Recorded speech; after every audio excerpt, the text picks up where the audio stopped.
আসসালামু আলাইকুম। Hello everyone. আশা করি নিশ্চয়ই সবাই ভালো আছেন। আজকে আপনাদের শোনাবো এক অসাধারণ দিনের গল্প। যেখানে ছিল আমাদের নতুন বাড়ি ও বাড়িতে যে বোনরা আপাতত আছি, সেই বোন এবং বোনের ছেলেমেয়েদের অজস্র হাসির মুহূর্ত। অ্যাকচুয়ালি আমি যেহেতু ঢাকাতে থাকি, আমার খুব বেশি বাড়িতে যাওয়া হয় না। তো বাড়িতে গেলেই প্ল্যান হয় কি করব, কি করা যায়। তো আমরা প্ল্যান করলাম আমরা চড়ুইভাতি করব এবং যে বোনের বাড়ি আমাদের নতুন বাড়িতে করা হয়েছে ওকে জানিয়ে দিয়েছিলাম যে আমরা আসব এবং চড়ুইভাতি করব। ও সকালবেলায় কিছু দেশি শাক কালেক্ট করে ফেললো, যেহেতু শাক আমার এবং আমাদের খুব পছন্দের। তো শাকগুলো আমরা হাতে হাতে সবাই পরিষ্কার করলাম, বেছে নিলাম। আমি এবার একটা শাকের ফুল নিয়ে একটু দুষ্টুমি করছিলাম। এরপরে একে একে রান্নার সব জিনিসগুলো দেখছিলাম, কী কী রান্না হবে। বোন হচ্ছে সামুদ্রিক কিছু মাছ, লইট্টা মাছ, ট্যাংরা মাছ এগুলো নামিয়েছিল রান্না করানোর জন্য, এবং আমাকে দায়িত্ব দেওয়া হয়েছিল পেঁয়াজ কাটার জন্য। আমি খুব কষ্ট করে পেঁয়াজ কাটতেছিলাম। পেঁয়াজ কাটার মুহূর্ত কতটা কষ্টের সেটা তো সবাই জানি, এবং আমার বোনের মেয়ে আদা ছুলতেছিল। আমরা সবাই আসলে হাতে হাতে কাজ করছিলাম। আমাদের মানে চড়ুইভাতি যেহেতু, সো এখানকার নিয়মই হচ্ছে সবাই হাতে হাতে কাজ করব। দেন গরুর মাংস ক্লিন করতেছিল কেউ, কেউ লাউ কাটতেছিল। এরপরে আমাকে গুরুদায়িত্ব দেওয়া হলো মাটির চুলা ধরানোর জন্য। সো আমি প্রথমে একটু ভয় পেয়েছিলাম, কিন্তু মনে হলো চেষ্টা করে দেখি। তো চেষ্টা করতে গিয়ে আমি অবশেষে সফল হলাম। আমি খুব সুন্দর করেই মাটির চুলায় আগুন ধরাতে পারলাম। আসলে অনেক বছর বাড়ির বাইরে থাকার কারণে মানে মাটির চুলায় রান্নাটা হয় না। দেন কেউ চাল ধুয়ে দিল, আমার একটা বোন ভাত বসায় দিলাম। এরপরে ভাত হওয়ার পরে আমরা একে একে সব রান্নাগুলো প্রিপারেশন করছিলাম।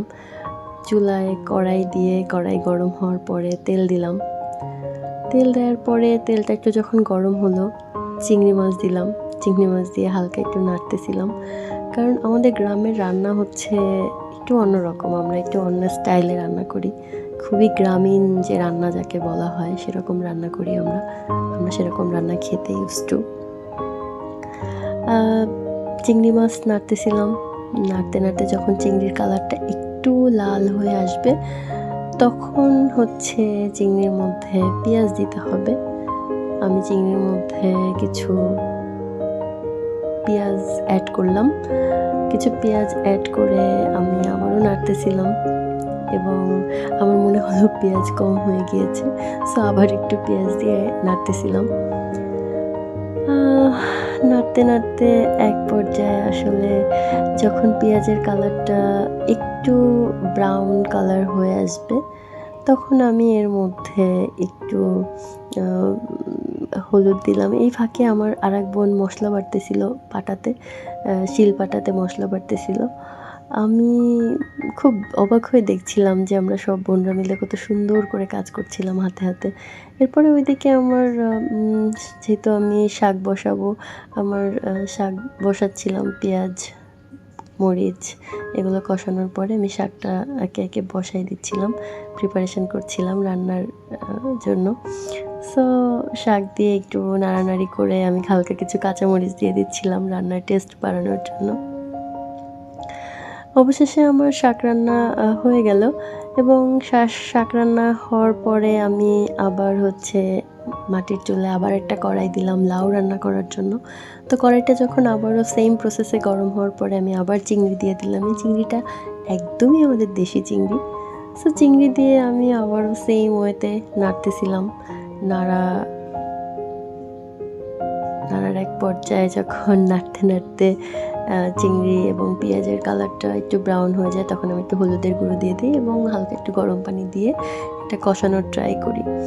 সো আমি যখন কষাচ্ছিলাম, কষানো যখন আমার কমপ্লিট, তখন আমি লাউটা দিয়ে দিই, এবং লাউ দিয়ে আমি আরেকটু নাড়ানাড়ি করি।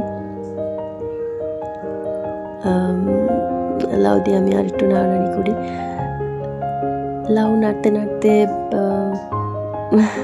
অ্যাকচুয়ালি এত রান্না আমি একটু টায়ার্ড হয়ে যাচ্ছিলাম, তারপরেও চেষ্টা করতেছিলাম যে রান্নাটা শেষ করব, সব ভাই বোনরা মিলে একটু খাবো, মজা করব।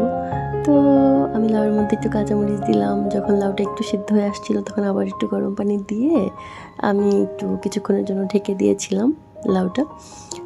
এবং কিছুক্ষণ পরে আমার লাউ রান্না যখন একদম শেষের পথে, তখন আমি একটু কাঁচামরিচ এবং আমি লাউতে একটা জিনিস ইউজ করি, হালকা একটু সুগার ইউজ করি। এটা দিলে আমার মনে হয় লাউয়ের টেস্টটা একটু মানে বহুগুণ বেড়ে যায়, এটা আমার কাছে মনে হয়। বাট আপনাদের কাছে কেমন মনে হয় আমি জানি না, আমাকে অবশ্যই জানাবেন। লাউ রান্না করার শেষ আমার। এখন আমি কি করব, এখন আমি বোনদেরকে বললাম যে আমি মাংসটা একটু প্রিপারেশন করি। সো মাংস যেহেতু ধুয়ে রাখা হয়েছিল, আমি মাংস প্রিপারেশন করছিলাম। মাংসে হলুদের গুঁড়ো, মরিচের গুঁড়ো, দেন বাটা মশলা একে একে সব কিছু দিয়ে আমি মাংসটাকে খুব সুন্দর করে ম্যারিনেট করার ট্রাই করছিলাম। একটু লবণ, তেল, সব কিছু দিয়ে আমি মাংসটা ম্যারিনেট করে বেশ কিছুক্ষণ রেখে দেই। কারণ আমার কাছে মনে হয় মশলাগুলো যদি আমি হাফ অ্যান আওয়ারের মতো ম্যারিনেট করে রেখে দেই, রান্নার টেস্টটা বহুগুণে বেড়ে যায়। এটা আমার কনসেপশন অ্যাকচুয়ালি। আপনাদের কেমন সেটা আমি জানি না, আমাকে অবশ্যই কমেন্টস করে জানাবেন যে আমার প্রসেসিংটা ঠিক আছে কি না। সো মাংসটা মাখানোর পরে কিছুক্ষণ ঢেকে রাখলাম ম্যারিনেট করার জন্য, এবং আমি কিছু বাটা মশলা বাকি ছিল সেটা অ্যাড করে দিলাম এটার সাথে। আমার বোন কষ্ট করে যে মশলাটা বাটতেছিল, সেই মশলাটা দিয়ে আমি প্রিপারেশন করছিলাম, লাস্ট পর্যায়ে প্রিপারেশন করছিলাম। আমার বোনের কথা হচ্ছে বাটা মশলায় হচ্ছে মাংস রান্না অনেক বেশি মজা হয়।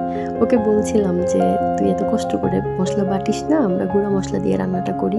তার কথা হচ্ছে না, রান্না করতে হবে বাটা মশলা দিয়ে। সো যেই কথা সেই কাজ, আমরা সেভাবেই সব কিছু প্রিপারেশন করছিলাম।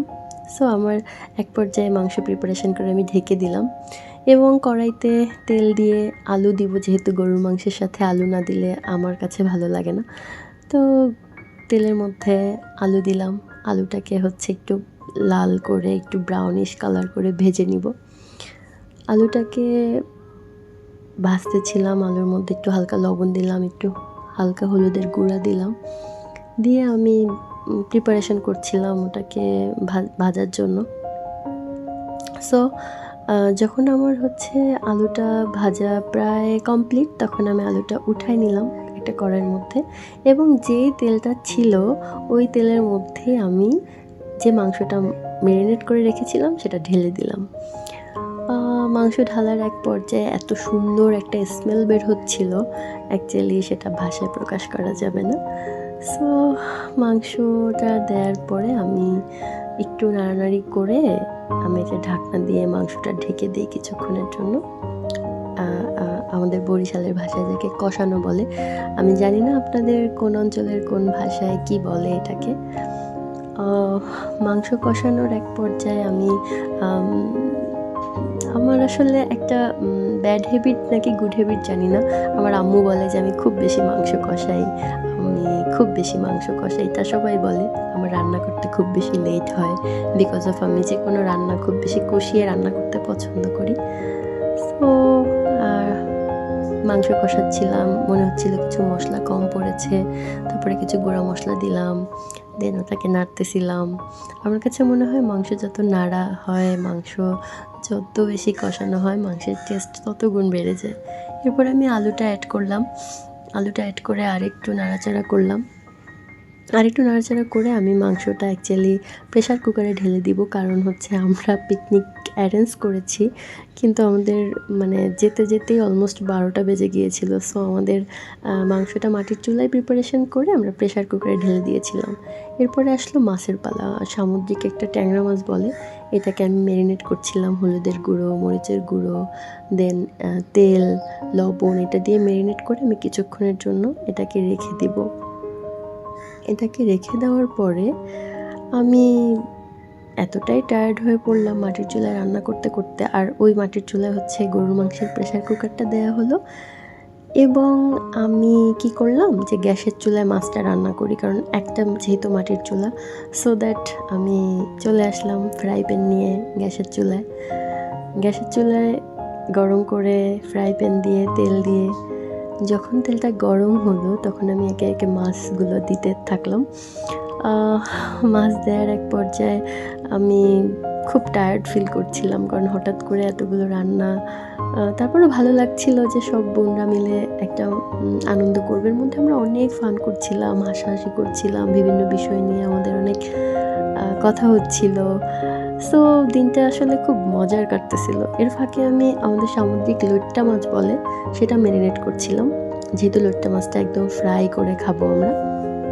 সো লইট্টা মাছের মধ্যে আমি হালকা হলুদের গুঁড়ো, মরিচের গুঁড়ো, একটু বাটা পেঁয়াজ, একটু বাটা রসুন, বাটা মশলা এবং ক্রিস্পি করার জন্য আমি একটু আটা এবং একটু চালের গুঁড়ো দিয়ে মেখে নেই সবসময়, যাতে হচ্ছে রান্নাটা মানে যে লইট্টা মাছের ফ্রাইটা সেটা যেন ক্রিস্পি হয়।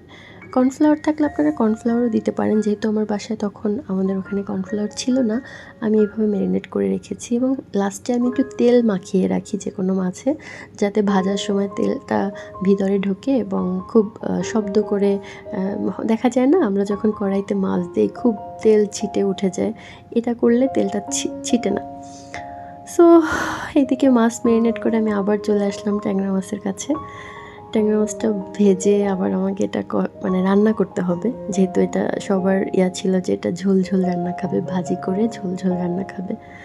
সো ভাজিটা কমপ্লিট হওয়ার পরে আমি আবার একটা কড়াই দিলাম গ্যাসের চুলায়। কড়াইটা গরম হওয়ার পরে পেঁয়াজ রসুন দিয়ে অ্যাজ ইউজুয়াল যেভাবে কষানো হয়, তারপরে আমি ট্যাংরা মাছটা রান্নার জন্য সব কিছু দিয়ে কষানো আরম্ভ করলাম। আর কষানোর এক পর্যায়ে এসে আমি খুব পেঁয়াজ রসুনটা একটু ভাজা ভাজা করে নেই, কারণ এটা ভাজা ভাজা করলে আমার কাছে মনে হয় তরকারির স্বাদটা বহুগুণ বেড়ে যায়। এটা নাড়তে নাড়তে যখন একটু ব্রাউনিশ কালার হয়ে যায়, তখন আমি এর মধ্যে হলুদের গুঁড়ো দিই, একটু বাটা মশলা দিই।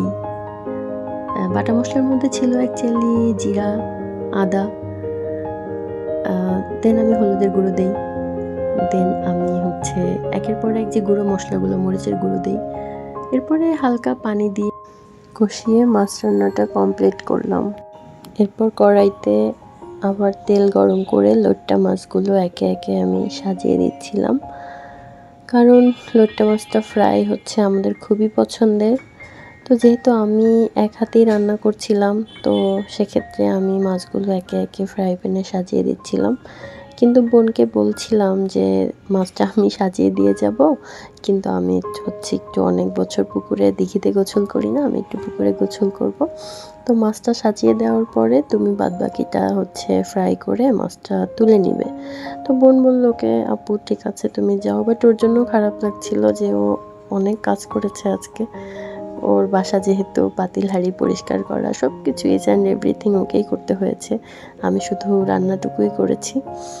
সো কি বলবো আসলে, চড়ুই ভাতিতে আমরা সবাই টুকটাক কাজ করেছি, কিন্তু যার বাসা তার তো একটু বেশিই কাজ করতে হয় সব সময়। তারপরে আমার বোন হাসি মুখে সব কিছু করেছে। আমি অলরেডি মাছগুলো সব সাজিয়ে দিয়ে ঘুরিয়ে ঘুরিয়ে দিচ্ছিলাম। তারপরে প্রেসার কুকার থেকে মাংসটা নামিয়ে একটু টেস্ট করছিলাম যে না আলহামদুলিল্লাহ মজা হয়েছে। এরপরে সবাই মিলে দিঘির পাড়ে গেলাম। দিঘির পাড়ে গিয়ে সব থেকে মজা লেগেছে যে এতগুলো হাঁসের একটা পাল যাচ্ছিল এবং আমার বোনের মেয়ে ছেলে ওরা গোসল করতেছিল। এক পর্যায়ে আমিও পুকুরের মধ্যে নেমে যাই এবং ওদের সাথে গোসল করি, ফান করি। এরপরে গোসল করে আসার পরে আমাদের খাবার রেডি হয়, যেহেতু বৃষ্টি ছিল আমরা বাইরে বসতে পারিনি, ঘরের মধ্যেই পাটি বিছিয়ে আমরা বসেছি। খাবারগুলো সব একটা একটা করে নিয়ে এসে বসলাম। বসে সবার কাছ থেকে খাবারের রিভিউ নিচ্ছিলাম, যদিও এখানে একটা রেসিপি আমার মায়ের ছিল, কচু শাকের রেসিপি। এরপরে আমরা আম কাটলাম, আম কেটে আম খেলাম।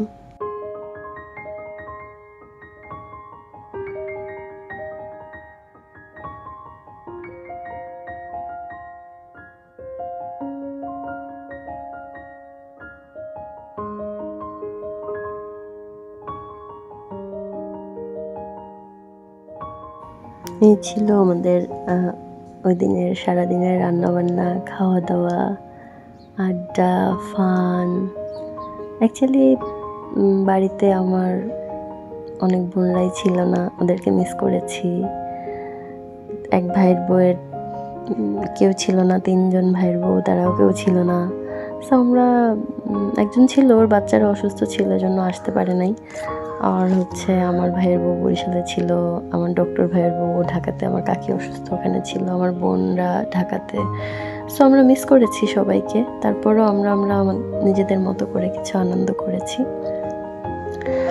তো এই তো প্রায় শেষের দিকে চলে এসেছি ভিডিওর। মাঝে মাঝে আসলে এভাবে আনন্দ করা উচিত। আমার কাছে মনে হয়েছে আমি অনেক বছর পরে একটা দিন কাটিয়েছি, যে দিনটায় আমি নিজের মতো করে হেসেছি, আনন্দ করেছি। সবথেকে বড় কথা হচ্ছে আগের রাতে আমি 1 সেকেন্ডও ঘুমাতে পারিনি সামহাউ। আমার একটু ঘুমের সমস্যা আছে। সো সব কিছু মিলিয়ে তারপরেও আমার কাছে দিনটা অনেক বেশি ভালো ছিল। এরপরে আমার বোনের ওখানে রেস্ট করলাম, একটু আরও বেশি দুষ্টুমি করলাম, অনেক কথা বললাম সব বোনরা মিলে। তো এই ছিল আপনাদের জন্য আজকে আমার একটা ছোটোখাটো ব্লগ ভিডিও। যদিও ছোট না, অনেকটা বড়ই হয়ে গিয়েছে। ধৈর্য দেখার জন্য ধন্যবাদ। এবং যদি আমার ভিডিওগুলো ভালো লেগে থাকে অবশ্যই চ্যানেলটি সাবস্ক্রাইব করে দিবেন এবং লাইক করে দিবেন, শেয়ার করে দিবেন, কমেন্টস করবেন। ধন্যবাদ সবাইকে। আবারও দেখা হবে নতুন কোনো ভিডিও নিয়ে, নতুন কোনো গল্প নিয়ে, নতুন কোনো প্রাকৃতিক পরিবেশ নিয়ে।